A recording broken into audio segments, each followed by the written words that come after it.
mudumela makulu hazvina kumira zvakanaka. Ndadzoka panapa nhasi ndine nyaya iri kupisa, nyaya iri kutenderedzwa yandasangana nayo pabepa reAfrica Beautiful Urundi. Vari kutaura kuti President Emmerson Mnangagwa vakaattenda inauguration yekuDRC vasina kudeedzwa kana kuti vasina kukokwa. Ndo zvanyorwa pano neAfrica Beautiful Urundi, zvitori paheadline iripo pamusoro zvikanzi Embattled Mnangagwa attends Tshisekedi inauguration uninvited.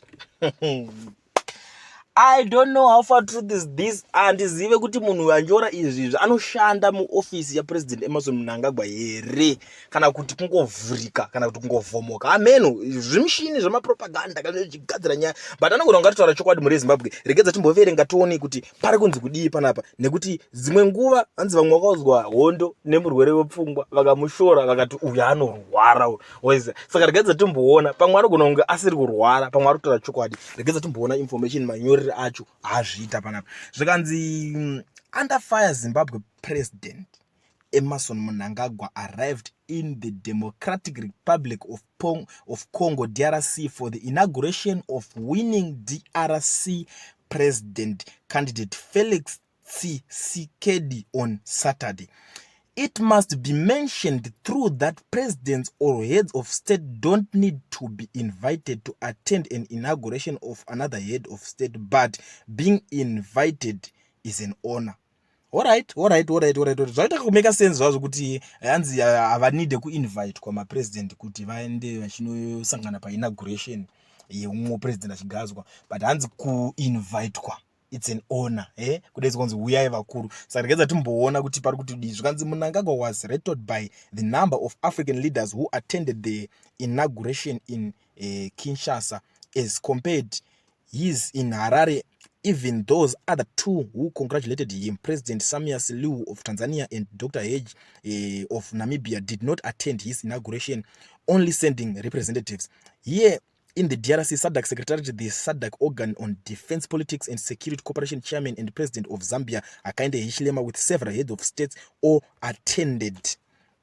President Lazarus Chakwera of Malawi, President William Ruto of Kenya, President Cyril Ramaphosa of South Africa were some of the African leaders who attended the inauguration in DRC. So I'm a president and ataura ndo ma president vari kunzi vaka attenda yeku DRC. Yes, president wekumalawi, vekuchichi ana Ramaphosa, veku South Africa ndo vanhu vanga variko. So pana pari kuendera mberi zvikanzi Emmerson Mnangagwa is struggling to shake off the illegitimate tag SADC gave him when he clearly stole the August Zimbabwe election right in the face of regional bloc and other regional and international electoral observations missions. Zvikanzi manje vakaiswa tag chidindo chekunzi ndi president vasiri pamutemo illegitimate tag iri kunzi vakaiswa neSADC. So pana panzi iri kuvanetsa manje kuti voibvisa sei, nekuti vari kuda kuti vangokwana because vari kunzi vakabvuta pamberi peSADC ichiona. Saka manje zvakurema, njuga dzekurema. Vaenderera mberi zvikanzi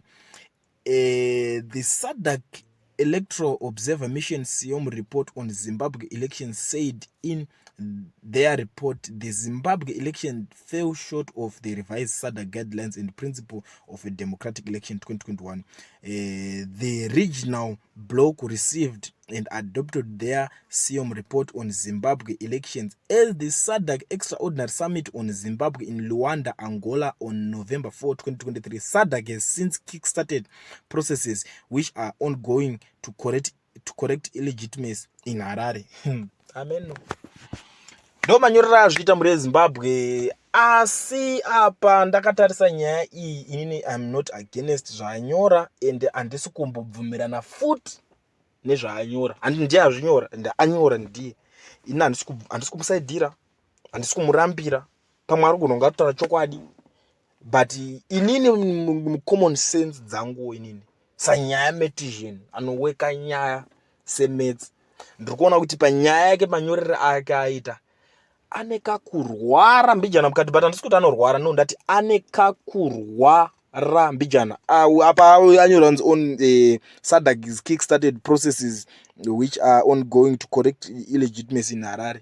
SADC yacho haina kana one day rakambobuda ichitaura kuti ndo zvatakuda kuita kuZimbabwe. Hapana kana one day. These guys ndo vaingoya vachingotaura nyaya idzodzi, but SADC haina kana one day raikati takutotanga kugadzira nyaya. SADC ine Facebook page. Why is it even these guys varingotora information vachingoibudisa from iwe information yacho inoramba ichingolika every day. Iwe unoziva kuti kana information iri protected, because ona kana ichilika ichibuda mabudiro iri kuita information iyo SADC yacho ndozviona kuti ndiana kulikisa information, because handi vanoda kuti zvive ningirine zvive private, but vanozviwandisire chii kana iriyo process yavarida kuita. Ko vanenge vachityei, vanongotaura kuti tukuita zvakati sezvo vanongoita mazuva ese, nhasi tazodai, mangwana tazodai, mangwana tazotuma timu yedu kuchichi, zvavanongoita as usual. Poshaya kana one, iwe nyaya inongoramba ichingobudiswa iri secret. Our sources within SADC say these guys, handisi kuti zvangu inini zvavari kutaura zviri ningirikeni, but inini ndakandodawo kutoziva kuti ivo vakazvinyatsozviona sei kuti haana kuinvitwa. Because at first akatocongratulate, handiti akati congratulations chichichichiwazvo, ende inauguration aya anoitika kazhinji kacho tsamba dzekuinvitana dzinongosendwa, handiti vanhu vari muSADC here otadza kusendera mamwe mafellow head of states, head of states vanoshanda nawo. But handisi kuti zvangu ari wrong zvaari kutaura, but ndiri kungoti zvangu zvinenge zvineka kurwara. Anoziva vanhu vangotora advantage yekuti ungoziva kuti ive vanhu havadi ZANU-PF, handiti. So vaziva kuti vanhu havadi ZANU-PF vakungotaura zvinhu zvengori zvekuti ngatingoenda against zvimapeji zvedu izvo nezvimabepa nawo zvedu izvo zvirambe zvichitengwa, zvirambe zvichikura zvichienda zvakadaro. But kumaZimbabweans manje topedzera tisina patience, matenge patience apera, because inenge yatopoison kuvanhu. Because vanhu vanenge vachifunga zvinhu zvisiri instead yekuti paitwe kana plan B, kana pachinoitwa plan B, alright kusainvitwa kwake, alright toti abva attend asina kuinvitwa, zvinotibatsirei semaZimbabweans? Tell me what you think in the comment section. I am the nyayametician, ndinoweka nyaya semets ndichidzifambira, ndo nyaya ndandakakubatira panapa pachannel yenyu yenyaya vision.